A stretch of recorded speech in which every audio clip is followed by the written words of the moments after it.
Test. Test. Test.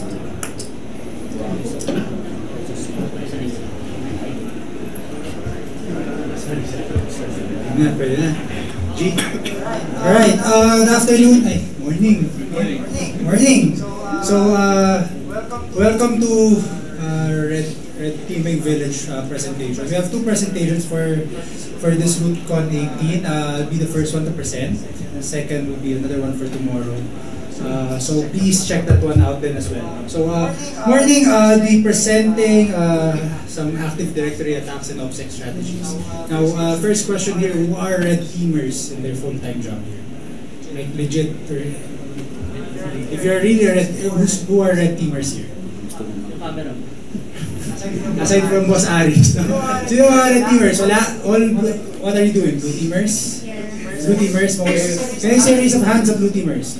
Don't be shy. We're all blue teamers at the end of the day. So, a lot of blue teamers. So, I'm very happy that a lot of blue teamers are here. One reason is, wala namang bago dito when it comes to a red teamer. No? So, if you're a red team and you're looking for a new bypass, you exploit, you went to the wrong place. No? This is not where it's going to happen. So what I'll cover would be just basic attacks for everyone to understand about AD and then some OPSEC strategies.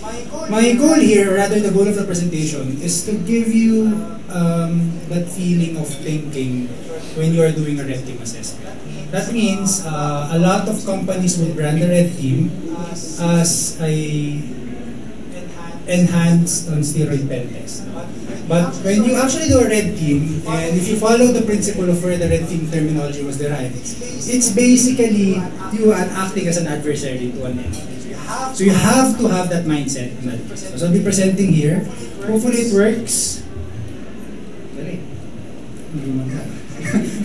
Wait lang. So let me just fix this. It should work. Yep, RootCon, di ba? Teka lang, 5 minutes. Ay, 2 minutes. Conscious tuloy ako. Let me just get this working.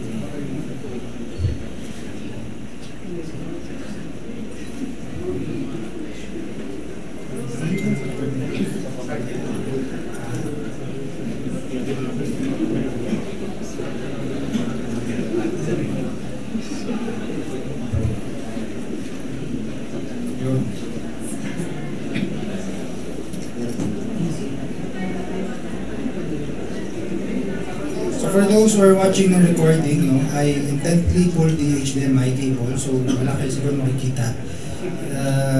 It's part of it, no? So you're not missing out anything pa.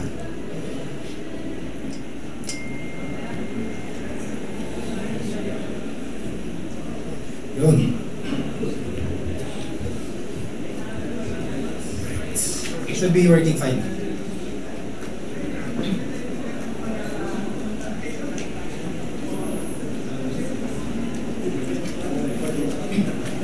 Yun. Good. So, a little bit about me, no? Sorry for the delay. My name is CJ or Christian. Some call me CJ, some call me Christian. Alam ko nakaantok na very early in the morning. Iba yata naginom na kagabi, so inaantok pa kayo. Ako rin inaantok, so let's try to ramp up the energy while I present. So I'm Christian. Currently I work at Red Rock. No? I'm as an OPSEC manager. Basically, manage yung mga ng mga bata, but not most of it. But I do assessments, I also do trainings for them and lead some of the research development. So basically, kung anong maabutan. I also teach, no? Recently started teaching for SANS, very recently lang. So I teach a 560 course, MSI student. So shout out to De La Salle if you're looking for an InfoSec Master's program locally. Go check them out. Okay, so don't ask me about certifications. No, there's a lot of people with other certs. So what I'll cover here is what is Active Directory, the never-ending what is Active Directory, no? What is red teaming, and basically what is OPSEC. Then I'll give you an overview of an Active Directory attack cycle in the most general way that I can. It is not the most comprehensive you'll see. You'll see or it will be published by a lot of materials, but this is just a high-level overview.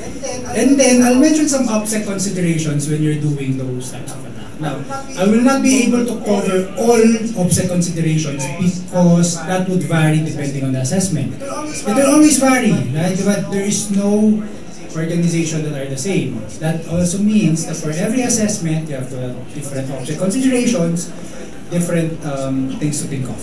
Okay, so we start with Active Directory. What is AD? Well, basically AD is Microsoft's directory service.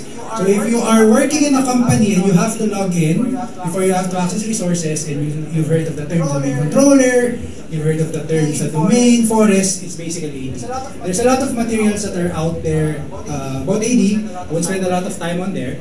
But basically, this is when, if you're familiar, no, ang easiest way to describe how authentication or how this works is, if for example, you buy a laptop na gaming and you have to log in locally, like yung local administrator. You set your own password. That account only works in that current computer. Ibig sabihin, sa laptop mo na lang yung andar. Kung yung password mo is password at 123, it won't work in others' laptop. No? Unless same kayo password. So, but in AD, whatever credential you set for your account syncs to everyone. I mean, syncs to the whole domain. And technically, you could log into another server as long as you use the same credential. Because the central authentication and authorization in IAM is basically managed by AD. Alright, so there's a lot of things out there in Active Directory, very complex thing to understand, but we have to learn it because it's part of making our organization more secure. This is what AD could do for you. I'm pretty sure you're not deploying Active Directory naman inside your environment. Most of the time, you are monitoring the results that are coming out from these services. So AD has, let's say, my network devices, could manage your user accounts, your policies, and all of those things. Now, let me jump in very quickly. That's a basic overview of AD. Now, I'll give you the ethical hacking maturity model by some guy from SANS, George Orkilias. And he describes that for an organization to mature or to do, or for them to progress when they do their security assessments, this is the ideal progression. So an organization would usually start with a VulnScan. What does a VulnScan mean? Basically, you buy a tool, or use an open source tool, you point it to an IP, you point it to the target, you let it run, you wait until it finish, no? And then you review the results if you have time. Most of the time, the results are not reviewed. No? We see critical. Pasa na yan, critical siya, 10.0, kahit wala naman context. So anyway, VulnScanning is that portion. Now, an organization would mature after they've realized, walang sense yung mag-scan lang tayo mag-scan, kasi hindi natin naiintindihan yung context ng real vols within our org. Let's try to make it an assessment. So this is the second phase. No? From just scanning, you now start doing assessments. So you're now checking more than just the results of the scans, but rather what policies do we lack? What configurations or misconfigurations we're actually missing from just the scans. And then eventually go to a pen test, because this is everyone's favorite, diba? For us to secure our organization or our applications or networks, ipa-test natin like an ethical hacker would do. So then eventually an org would see terms na, red teaming, purple teaming. I'm sorry, are there any foreigners here pala? Or cannot speak Tagalog? Okay. I'm sorry, I'll speak in English full na lang. I'm just kidding. No, it's fine. There's adversary emulation, red team, purple teaming. Now, purple teaming is, I think, one of the nicest ways for an organization to mature in a security perspective. Why? Because red team and blue team get to work with each other. So if you don't see why it's called purple team, it's basically a mix of red and blue. Now, most of the time, what happens is an org with a very defensive blue team, it's not true, like very defensive, like they want, of course, to secure their organization. When their org suddenly decides to go on a red team or hire a red team, there might be mismatches or conflicts between those, right? The red team would want to, of course, compromise the organization kasi how could we say that we're a good red teamer if we don't compromise our future targets? Right, diba? We need to get that DA, diba? Pwedeng hindi, no? But the blue team, of course, if they fail to detect, then basically management could ask, what the hell are you doing? Right? So in that case, you can't blame them because it's basically the goal of their job. But of course, there will be some, I would say, differences between those things. So ideally, what this maturity model tells us is, before we actually go to a red teaming, let's try to do a purple teaming within our org first. Now that's difficult to establish in reality, to be honest, because this is the ideal case. But not all teams have the capability to run a good red team, and at the same time, not all teams or organizations have good blue teams as well. So yung starting point would be difficult. Now eventually, once you start doing red teaming, this model says saka na tayo mag-adversary emulation. Basically, really emulating a specific TTP in a target and the way they attack specific within the organization. Okay. So, what is red teaming? No? Because this is what we really would want to look into. According to the Red Team Journal, it's a practice of looking at a problem or situation from the perspective of an adversary. So, anytime that you play or try to play the devil's advocate, you're basically trying to do a red team on something. So, let's say you're looking at the process sa mall. No? Ako, pet peeve ko, anyone you went to SMOs, they always have stakes to open your bags, diba? And basically, no, not to hurt, not to say bad things about the guards, but basically they just have to do their job. Kaya sinusok-sok na yung stick. Diba? Kasi basically, do they really check the whole bag? I mean, ewan ko napansin nyo. Pero it's basically, when I look at that process, sabi ko, this is pointless. Kasi basically, they have to point it kasi may CCTV. Anyway, so if you look at that process, you're trying to say, this is effective, there could be improvements here. Now that's basically doing a red team on that whole process. We're trying to look into what could be done perfectly to achieve the objective of that process initially. So that's really with doing red teaming. Now there's a lot of terminologies. If you Google what is red teaming, it's compromising networks, compromising application, dumping credentials, stealing all the data. That is a technical achieve or objective ng red team. Basically, you just looked into the perspective of an adversary and then you acted on technical things. Now, why would an org want a red team? Several reasons. One, they would need to spend their money because it's Q4. Not in the slides. First point, they want to identify and understand where are they currently at. And I believe, honestly, most organizations really think this way. Inisip talaga nila na, well, we really need to know where we currently are. That's why we do a red team. Right? Now, on top of that, they also want to test their people, process and technology. Right? Because if you're testing technology, you could basically do this with a vuln scan, pen test. Be able to do that. Your process would be quite different if you want to test it. Let's say, for example, if you do a red team, you could definitely test process. But let's say one of the computers suddenly got hit by ransomware, and then it started spreading throughout the network. You can't test that with a red team. You basically would maybe do a tabletop or incident response or practice or whatever you want to call it. That's you testing the process. But collectively, if you do a red team, you'll also be able to include people. So you're testing vulns somehow or misconfigurations. That's the technology aspect. You're also testing process because you're checking how efficient is the current process of the defending or the blue team currently, no? Yeah, checking maybe their playbooks are being done well, and you're also testing the people. Right? How will people respond? If they see this type of alert, no, how would they respond to it? Is it something that would trigger a next step, or is it something that could be ignored and maybe give 15 more minutes of time before to decide what to do next? Lastly, overall, a red team from a ethical hacking perspective, what we want to do is improve the blue team. But there is an argument, red teams are completely different. No? I believe this could be argued. But basically at the end of the day, red teamers are still blue teamers. Right? Anyone who does a red team, who actually does a sensible red team, you would put recommendations at the end of the day. You would tell them what to fix, how could you detect this, why did this work, and that's basically a blue team job. You are telling them how could they better defend it. So at the end of the day, you are just trying to play the adversary perspective, approach, but you still want them to improve.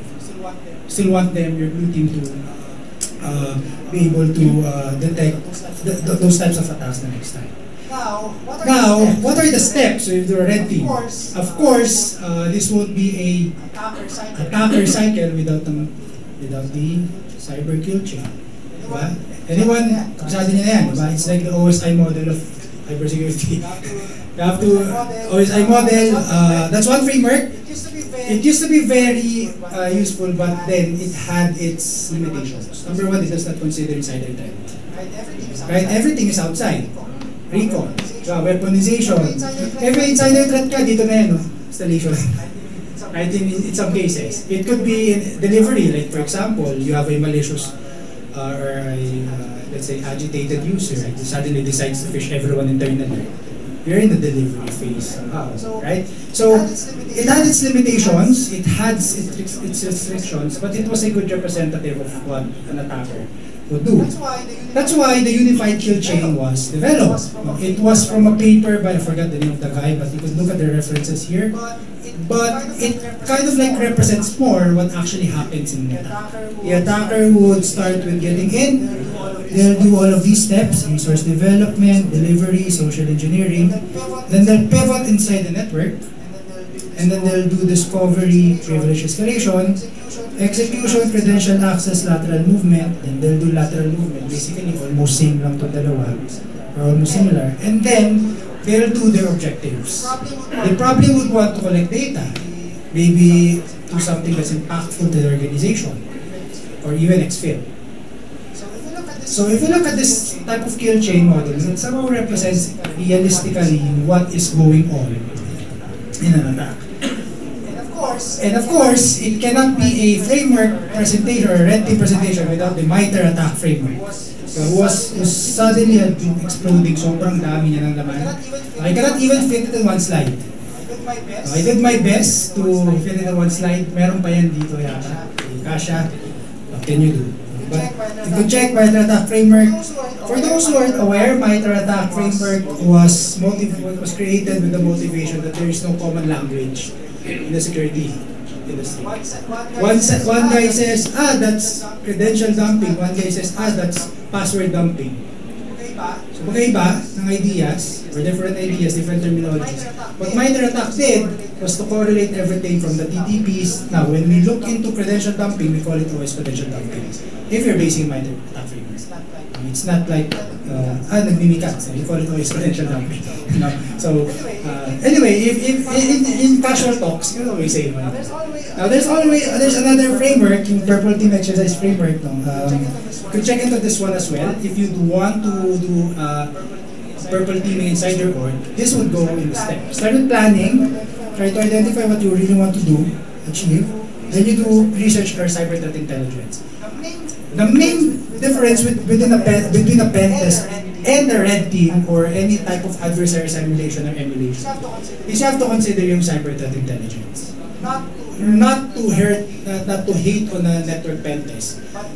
But some network pen tests would start by connecting to a network switch or a network device. May attacker bang papasok ng office mo po-connect sa network device? In reality, tapos mag-run ng Nessus. I don't think so. Most of the time, they'll get a user credential and they'll move laterally inside the game. Of course, in traditional pen test has its values because it shows vulnerabilities and exploits still, which is a good starting point. But if you look at compromises today, you would not usually see an attacker exploiting a vulnerability inside the network. Most of the time, they'll exploit a vulnerability on an external facing surface.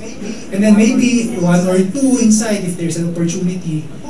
But most of the time, they don't really focus on, they just really don't do scans inside. Then exercise execution, and then of course, ang favorite ng lahat, lessons learned. Which is which is ideally should be done, but with lessons learned is where whatever feedback we see during the exercise, we incorporate it for our next steps. Now there's a much more better definition of a red team na much more technical. It's a group of people authorized and organized to emulate the other. I won't read so you guys could read.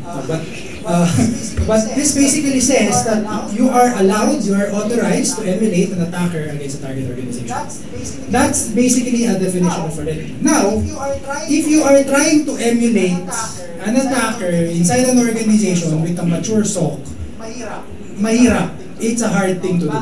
No? But I remember when I started, security controls weren't that good yet. Yung endpoint protection parang, you won't usually see it there. Now, if you just, to be fair, if you just look into the most of the resources outside, and if you do it in a mature environment, sipa ka talaga palabas. You can't be doing, kunin ko yung power, sorry for that. I get a PowerShell script, download it as is, run it, then pray that it will work.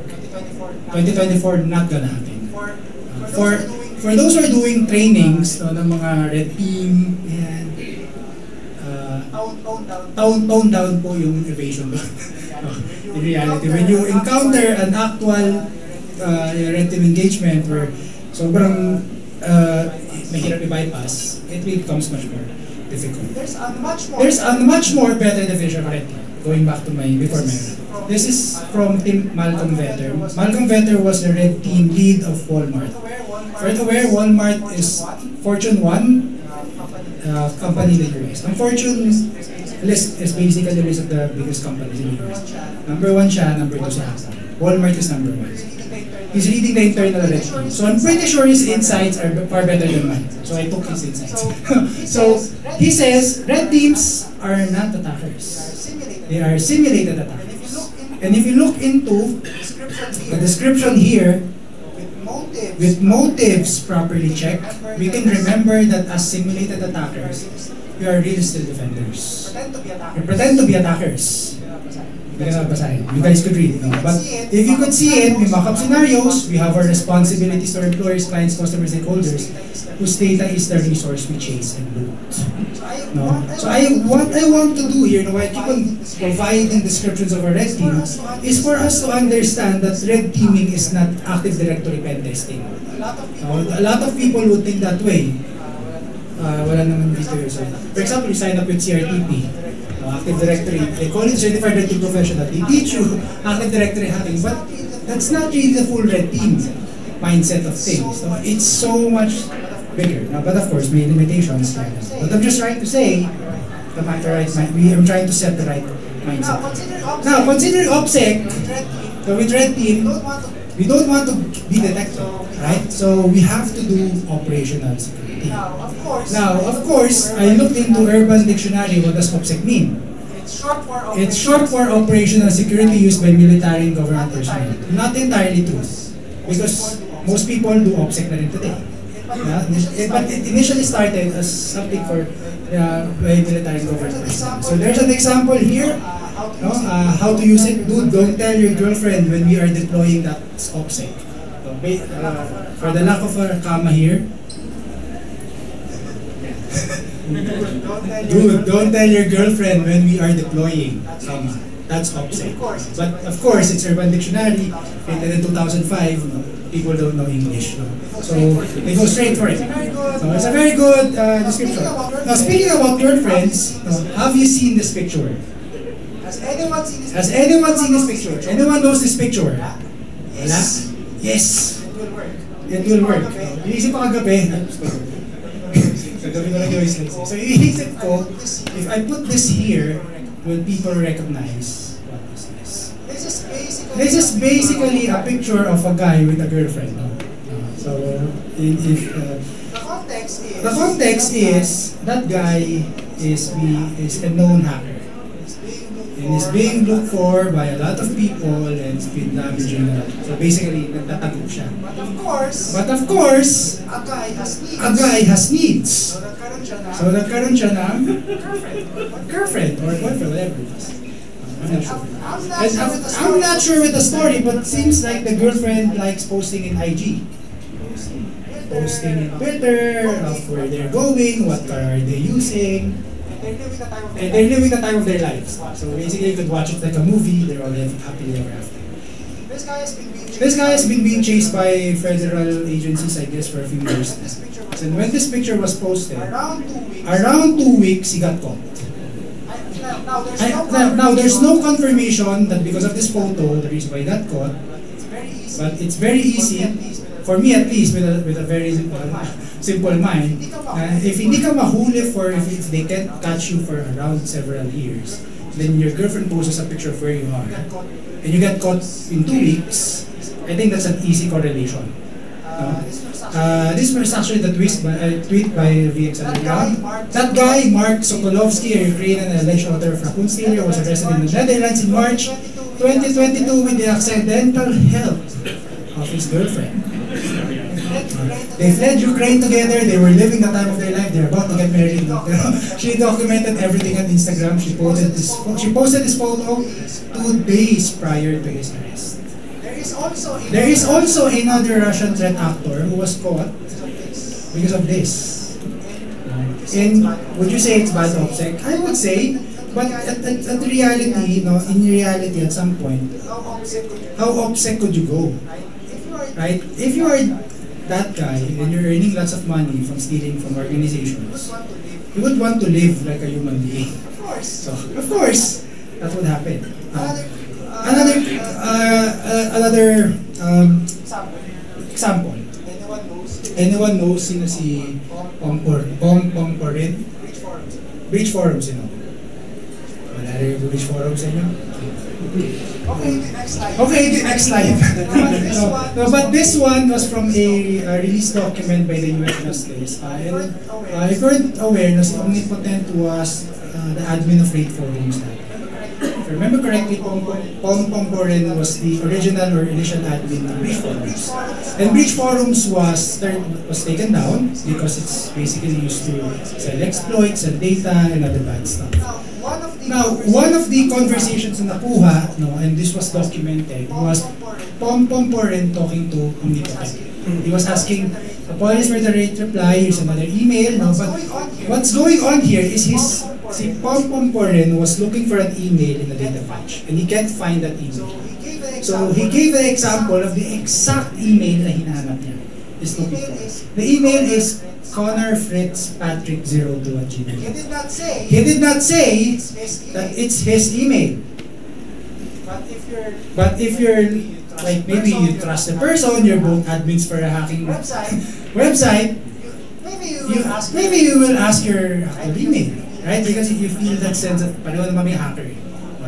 Makulungan pa rin. So, never. So, he asks that. Eventually, sinerge niya rin, hindi daw niya makita. He also gave another email na Connor Fitzpatrick. Eventually, this was discovered and it was pointed out that it was actually his personal email. So he's really Connor Fitzpatrick. This is his name. So some people, what I'm trying to leave here as a point is, when you try to operate at a discreet and covert way, it's very difficult to maintain that for a long time. Now imagine if you're running or going to do a red team as a red team operator. Every action that you do could be a potential indicator that you're a malicious actor. You have to think that way. So, why would we do OPSEC? Well, a red team engagement focuses on testing detection in response. You try not to get caught. So you have to know what your tool does. You have to know what remnants or artifacts it leaves. And also, in the case today, blue teams have access to a lot of open source information. Used to be the case, I guess, back in the day, if you encounter a malicious file, you try to get its fingerprint or hash. I cannot remember the time where VirusTotal wasn't present. But I imagine in some cases, or in the time where those type of tools weren't available yet, how could you look for that? You'll never know. Right? But now, you could access it for free. You don't even have to sign in. And if you sign in pa nga and you pay enterprise money, you get more details. So there is so much information. You could check Threat Intel, Google, or sa PITSF. Shoutout sa PITSF. Sa mga dito. If wala pa kayo doon, you're missing a lot. Join that group. That's the #1 threat intel for organizations who don't know they get hacked. That's a legit. It's legit. Legit. I have friends who say, nagulat na lang kami, nasa PITSF na kami. Diba? It says here, diba? If you want, you can always join. Search na lang, no? If ayaw nyo na mag-Netflix, mag-YouTube, gusto nyo manood na iba, yan kayo manood. So, the reason being why we do OPSEC. Now, there is a general guide of maintaining operational security. This is from a SANS blog. And the blog was written more of like for an OSINT or open source intelligence investigator. There are a few steps here. Number one, you'd want to identify what sensitive data you have or don't want to expose. Then you do threat assessment. Basically check what threats would apply to you. Vuln analysis, risk assessment, and then once you've realized all of the problems that you may encounter because of the data that you hold or the things that you will do, you apply countermeasures. Now with countermeasures, you would want to minimize as much as you can, but there's a reason why we call it minimize. You cannot completely remove or eradicate it. Sa mga basic ng risk management, what do they always say? Can't eliminate risk. You can only minimize it. So basically, you can't remove risk. So there will always be risk in doing that. Now with the red team, if you ask me, if these are the 5 things I would need to remember during an assessment, maubos yung brain cells ko. This is very hard. What I would rather do is ask myself these 3 things. Number 1, what is the objective? Anong gusto kong gawin? Do I want to gain access to that machine? Do I want to dump credentials? Do I want to elevate my privileges? What do I want to do? That's the first question you ask. Now, how can we achieve that? Now, once you're thinking about how could you achieve that, you have to remember that every action that you do would result to another reaction. Right? So for each action leading to that objective, what does it leave in the network? What does it leave in the host? Okay, sorry. Anyway, with information, once investigated, point to the red team. There's so much things going on. Sorry. So what I was saying is, if you do something, will it point to you that there's a red team ongoing, or maybe just a blatant threat actor that's scanning everyone? Then after that, you adjust accordingly to mitigate the risks. If you ask me, that's the general step I would do if you're approaching a red team. Of course, this could be elaborated. One could say, sir, that mag-planning lang muna. Basically, this is planning, whatever it is. For me, I just want to know what do I want to do. If I do that, what will happen? What will be the artifacts that will be left? Then lastly, how could I minimize the chances of those artifacts being pointed to me as a red team? It's that straightforward. However, you have to think of this every time you do. Unlike a pen test, you can just run Nessos, go for a coffee, when you go back, the votes are there. When you do a red team, once that beacon is still beeping, you're still happy. When it dies, you really you feel shitty. So a life cycle in an AD would usually look like this. So getting that idea of what is OPSEC, what are the things we need to do, and remember, let's now apply it to the AD lifestyle. Now I will skip the local privilege escalation because it's siya boring. I'll have it in some other time. But we'll skip that. We'll look into initial access, domain enumeration, OS credential dumping, lateral movement, and then domain privilege escalation. Now, what will happen in the coming slides are an overview of each of these attack cycles. Then there are some OPSEC considerations, and I will present to you a scenario. I will ask anyone, 1 or 2 people, to answer what could happen next. I have here with me some stickers gathered from my years of tenure of experience, very small years of experience in DFSL, which are basically, I don't want to say, basically kalat na siya sa bahay. So, I have some stickers here, some are from OPSEC, some are from SANS, some are from Black Hills. I'll also hand out a backdoors and breaches, ICS code incident response card game. If may bibili, tell me, hindi ko bibigay. No? Meron gusto mo bili, 250. Anyway, hindi ko na mamimigay. Naisip ko pwede ko pa ibenta. So, there are some stickers here, no active countermeasures, the old Red Team Village sticker. I'm not sure if it's, ano ba to? Collectible na ba to? Pwede. Ipostoyo. So, check ko lang, mga collectible na to eh. Baka yun yung first revision eh. So, may Black Hills, some from Sansec 560, no, the course that I teach, and then some stickers here from Offsec. This is not from them, and I don't think they give it this one. Kasi binili ko to. So I have some stickers here from Offsec. I'll be asking 1 or 2 people.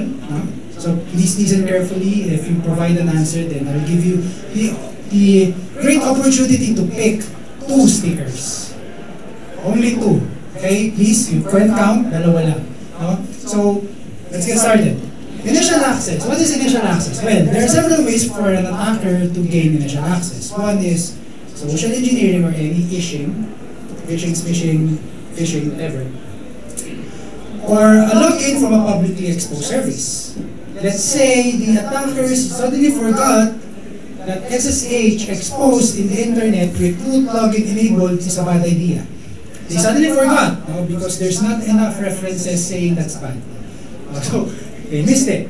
Then they also could be exploited with a publicly facing service. Let's say they have a public facing service, there's a vulnerability, that's usually somehow attackers get paid.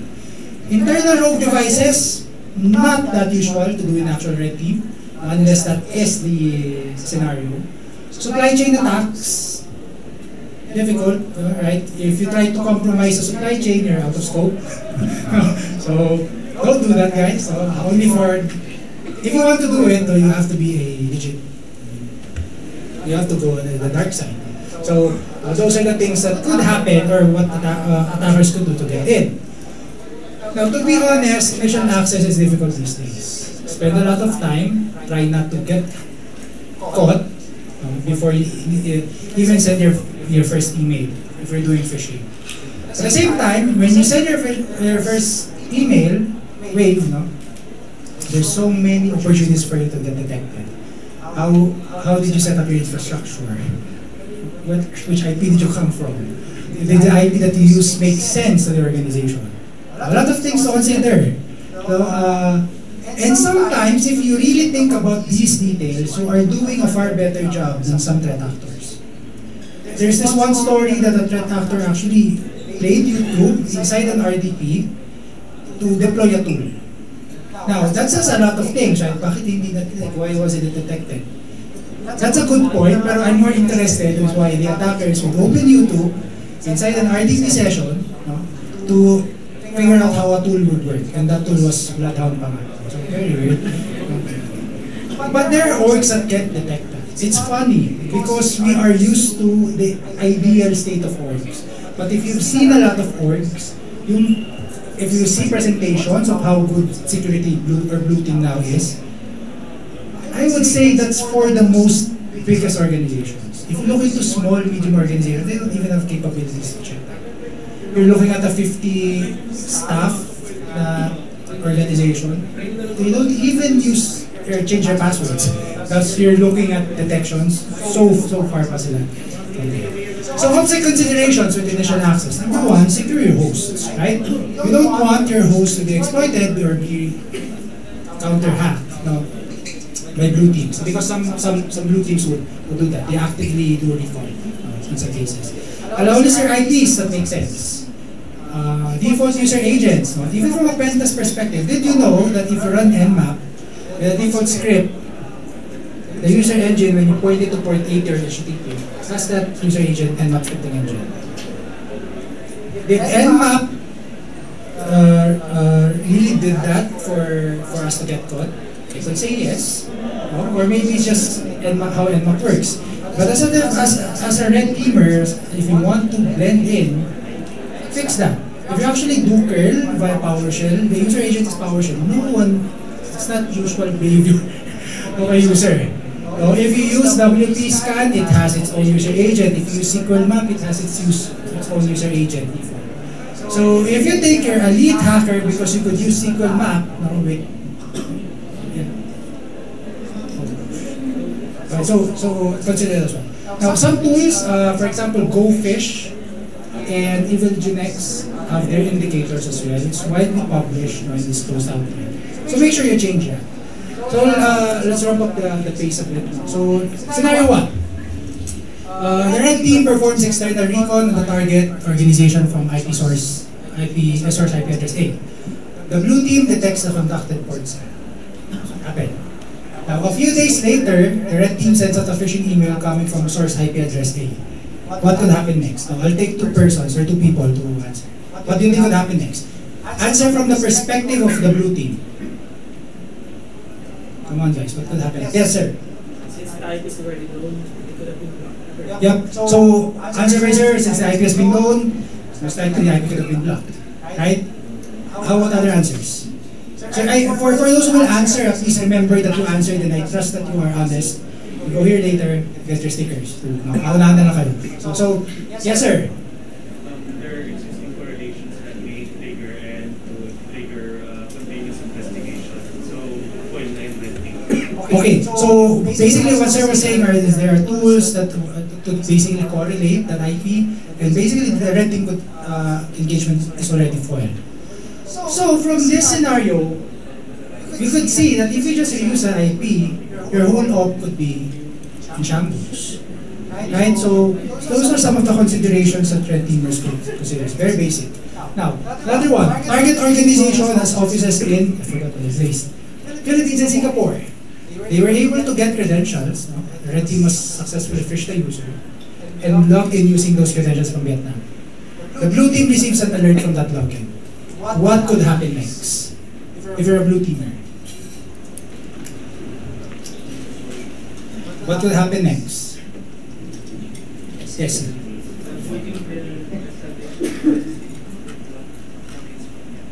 Okay, so the blue team could establish defenses so that they would block logins from Vietnam. Okay, that's one answer. How about the another answer?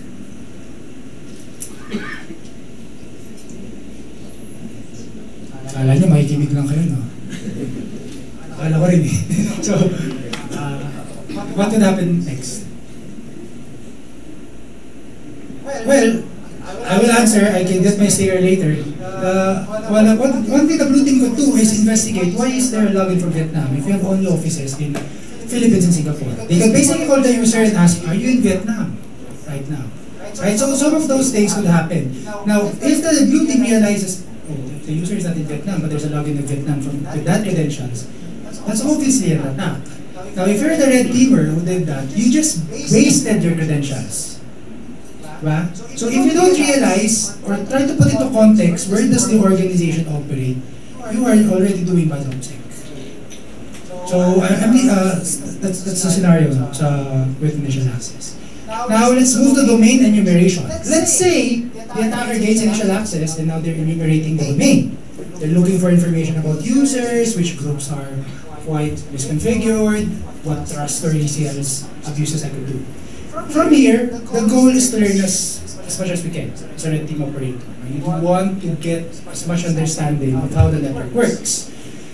Also, what the information that we get here would be pivotal to our next steps. Right? If you'd want to do domain privilege escalation, some of it would be identified from enumeration on groups, enumeration on memberships, trust. So basically what you do here would be important later on. However, some of the steps here could easily attack a blue team very quickly. Why? There's no regular user who looks into user information. There's no regular user that looks into configurations. Unless he's doing hack the box tapos hindi siya sa security, doon siya nag-practice sa organization. Which could happen, no? Which could happen. That's why sometimes when I run trainings, I tell them, don't run this in your corporate laptop, please. You don't want your soft to reach out to you. No? So, some of the considerations here. No? Some tools could be very noisy, aka Sharphound or Bloodhound, whatever you want to call it. No? While it's a very nice tool that gives you a graph of everything, it's super noisy and very well detected. No? So not that. we would want to explore other ways to enumerate domains. Now, we could do targeted object enumeration. Like, this is why Power View has been very helpful. And then, of course, yung C# port niya, which is Sharp View. Ideally, in these cases, if you want to practice OPSEC, you try to use tooling that are built in. Sample, if you're on the daily server and their sysads manage their servers via PowerShell, the AD server or AD module could be installed already. So you could use that. What if DS query is available? So that's one other command line tool. Just use that. Do you really need to use PowerView? Because that's what the training taught you? No. You really don't have to do that. Another thing, net commands. Everyone say, wala naman ng net user. You're not really sure because not all orgs would flag that. Some could even bypass. How about NL test? Another binary or basically living off the land. Favorite ng mga presentations. Another tip I could give you with OPSEC is keep watch of novel methods of enumerating the domain. One is with Active Directory Web Services. This was researched by Dominic Shelley. It's basically a red team god. No? MBSEC. He discovered a service that we could use to enumerate objects. Okay, going to scenarios. Domain enumeration. Now the scenarios here would be just one na lang. Sa initial access lang yung dalawa. No? So be competitive. No? Pagaling kayo sumagot. So one, what happens first? The red team successfully compromised a regular domain user with default privileges. Now, the red team's current tradecraft bypasses endpoint protection and they use Sharp View for targeted domain enumeration. In simple terms, their current tradecraft cannot be detected by EDR at the moment. And they suddenly decided to use Sharp View, which is a tool for domain enumeration, since they are not being detected. Now, the blue team does not currently detect the ongoing domain enumeration. My question is, what will you do next? Will you continue the targeted domain enumeration or will you take a break and go for a coffee? Coffee. One says coffee. Sir, if you could please explain that. Yeah, I've been working on that invasion technique for like a week. Okay, so I have no sleep. He said that he'll take two, he'll probably take a break and go for a coffee because the time he spent before he get that access was too long for a human being. It's time to take a break. If you ask me, I'll take two as well. Who would take one? No, it's not the wrong answer. Who would take one? Wala? No one would take one? Well, you could take one if you like it. But my premise lang with one, no, I'm not saying it's not something that you have to do, is sometimes if you just gain you're doing targeted domain enumeration, if you continually do that, you increase the likelihood of you being detected. So sometimes it's good to take a break, not for your own sanity, no, but just to maybe chill a bit. Huwag ka masyadong mainit, no? Don't be too hot in English. No? Have to English. So, next step. Once you've enumerated the domain and you've realized you could do privilege escalation, which we skip, you are now looking to dump credentials. They call it OS credential dumping. Now, credentials could be from another machine. Now, these credentials, you could use it to log into another server in different cases. Currently, 2024, as of this moment, September, it's very hard to defeat Windows protection detection mechanisms as long as the machines are reset. You have credential guard, you have protected processes. For you to bypass protected processes, you have to bypass evasion, you bypass endpoint control. There's so much things you have to bypass. Command line logging is enabled, right? You have process access is logged if you have Sysmon. Basically, everything that you do as an attacker could be monitored. Could be logged. You want to touch LSAS? I don't think you want to do that. Parang lahat ng alarm, no, kahit sa cellphone, mag-alarm pag touch LSAS. No? NCDS update can be, just don't break production servers. No? So here, some OPSEC considerations if you're doing credential dumping.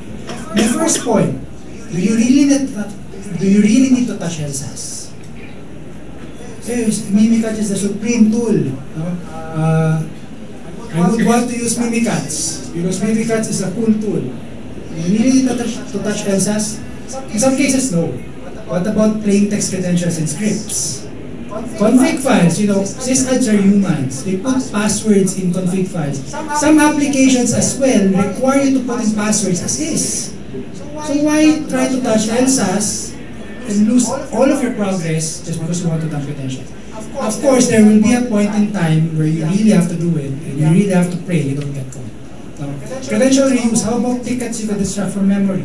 Tokens, or even cache credentials. Now, there's so many ways to do this. Now, let's look into an attack called DCSync. DCSync is an attack developed by Benjamin Delpy. Siya po ang nag-create ng Mimikatz. And by the way, he wrote Mimikatz as a way to practice writing in C. That's how smart he is. He's a very weird guy, but Benjamin Delpy is very smart. And he created a tool in 2018, or rather a technique called DCSync. What it does is it allows you via Mimikatz to sync with the domain controller and ask for a password, abusing a built-in functionality of domain controllers, which is in DRSR. Basically, domain controllers sync with each other for availability issues, for availability purposes. Now, with Mimikatz, you could pretend like you're a domain controller, ask for a credential from a domain controller itself, and they will send it over to you. Now, some OPSEC tips here.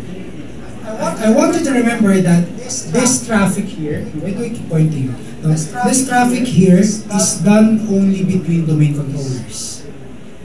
In an environment that you see traffic between workstation and DC, DRSR,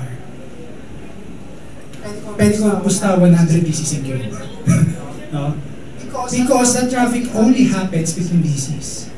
Now, how will you be able to detect that? Well, number one, if you know how the attack works. Right? Most of the blue teams, or if there's no pre-built-in tools to detect that, they won't be able to flag it. Now, another point, do you need to dump credentials of all users? What if you just dump one user that you need? Yung service account na gusto mo i-target. Dump credentials of a backup operator user. You don't really have to dump all of the credentials because you could do that. That would mean be very noisy in the network. Okay, so the scenario here. The red team successfully escalated their privileges to the main admin, but needs credentials for a specific account to log into a service. Basically, they're DA, but they need a certain account, credentials for that account to progress. The red team used Mimikatz DCSync to retrieve this credential using a newly created DA account. If you are a blue team, what could happen next? Yes, sir. Sorry? Okay, so the answer from the back was to check on the next pattern of what could happen next. Okay. Okay. So most likely they would use PSXX for the next step for lateral movement. Okay, so mock. Yep, so Mock said was a very good point. The creation of a newly created account should already be a red flag aside from the whole DCSync going on. Now if you look at these things, if you're a red teamer and you forgot that DA accounts don't get created every day, you will get flagged and caught. If the blue team has a capability. Because in my conclusion later, I'll make that a point.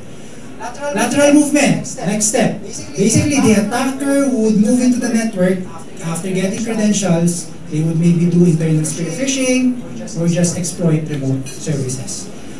Some considerations here.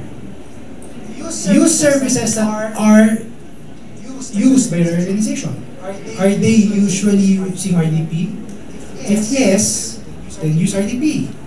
Right? Don't try to use PSXX because that's what you're used to. If no one's using PSXX inside the network, if the blue team sees one instance of PSXX and the sysads don't do it, that's an attacker. So don't do that. Next step, is that account used to log into that service? Ma-compromise kang isang account. Is that account really being used to log into that server or no? Check the name, check the host name. Does it make sense? Check the description. Right? Just don't, because you get an admin account, you log into everywhere. You get kicked in the network in a few minutes now. So, learn how your tools work as well. PSXSec, EXE from sysinternals leaves a registry change. The other PSXSec does not. The PSXSec na yung packet and Metasploit and other C2 they create a random 8-character service name, or exe. Si PSXX, laging PSXX SBC yata for that. So you have to know how your tools work for you to detect this. Okay, so scenario, the red team compromised an account that can log in via PowerShell remoting. The red team using invoke commandlet to remotely load and execute a PowerShell-based enumeration script. What could happen next? Come on, you could raise your hand so we could move on. Come on. Any answers?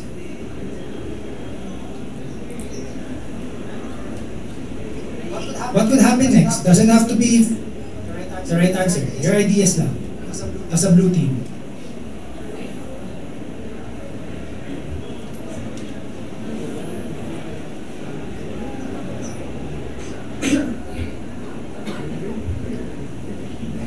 Answers? Okay, answer.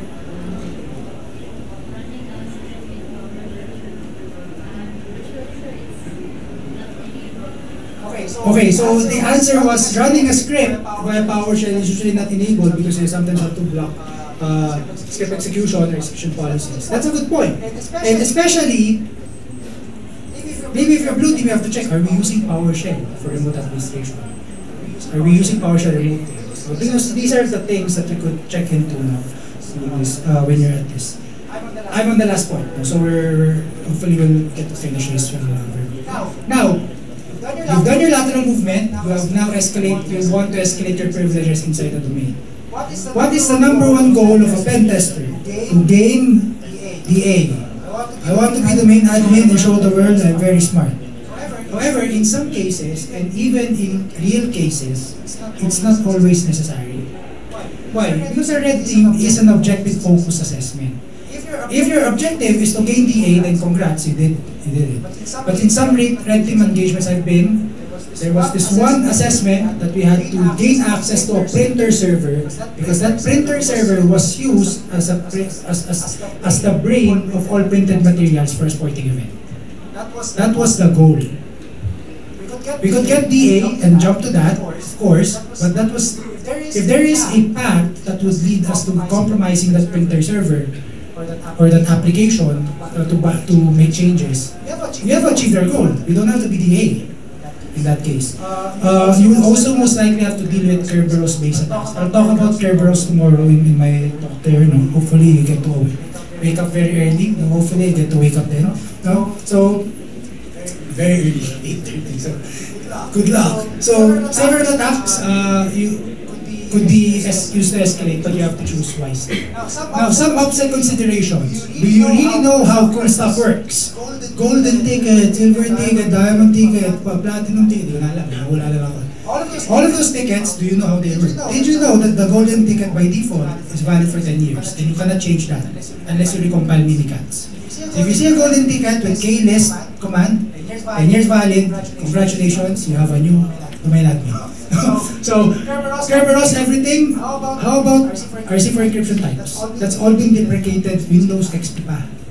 But if tools use Kerberos request service tickets with RC4 encryption, it's a red flag. But if you're an attacker and you don't know that these things leave those traces, you have a problem. Because most endpoint protection, aside from detecting the tool, the way that you request tickets would also be flagged. Right? Do you really, again, my point, do you really need DA in these cases? And I think this is often overlooked. Minimize your changes in the domain. It's very common that when much more junior people compromise an organization, they make changes, and they lose track of it, and it makes the security of the organization less secure before they came in. So minimize changes as much as you can. Now, scenario, before we go to my conclusion, this is your last chance to get stickers, so if I were you, try to answer. So first one, the red team is looking for an account that is vulnerable to Kerberos tape. The red team used Rubius, a C# toolset for Kerberos interaction. Now the red team requested several RC4 encrypted TJS tickets, sorry for the redundancy, it's TJS, for several services. What could happen next if you were the blue team? Yung mga nakasagot na yun. Maximum 2 stickers lang po tayo. So, how about the others? Give chance to others. What could happen next? I'm sure a lot of you are smart. Come on. If the stickers don't entice you, then just help me here. What could happen next?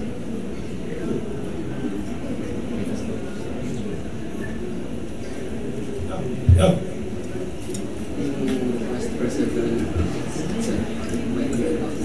Okay, so the answer in front, the request for several RC4 tickets is obviously something to be investigated.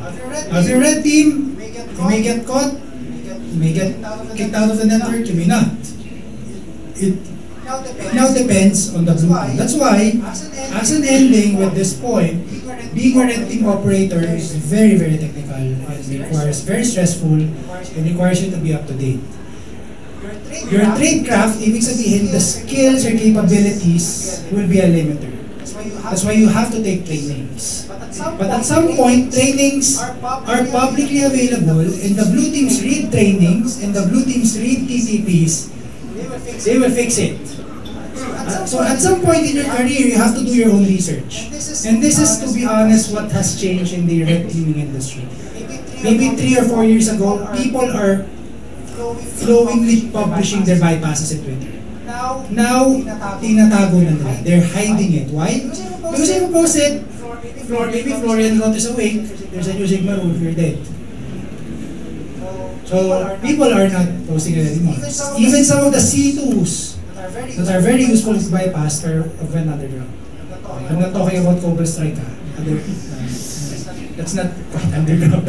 Very obvious. You have to do your own research when your tradecraft becomes limited. Lastly, you rely on your teammates. It is so important that you have valuable teammates that could help you do your research. Because running a red team on your own is difficult. Imagine, you can bypass from initial access, try to do domain enumeration. It's difficult. That's why I always have this feeling when as a red teamer, it's you versus a multi-billion org. Imagine you are trying to bypass CrowdStrike versus hundreds of people doing research on CrowdStrike that is smarter than you, and you're trying to bypass it. Some of the smartest research in a corner, something I forgot the name, are in CrowdStrike. They're expert developers trying to look for improvements in CrowdStrike. Now you're up against that guy and his staff and his team when you're trying to even bypass AMSI with Mimikatz. It's a really sad feeling. Yung Amsin yung bypass, tapos gusto mo bypass si endpoint protection, parang nakakalungkot. That's the reality. Your target organization, however, capabilities will also be a limiter. Are they good enough? If they're good enough, it's a hard engagement. But if they suck, yes, as a red teamer. But of course, we want to improve blue team because we're defenders. But at the end of the day, you want to exploit compromised machines, gain access to them.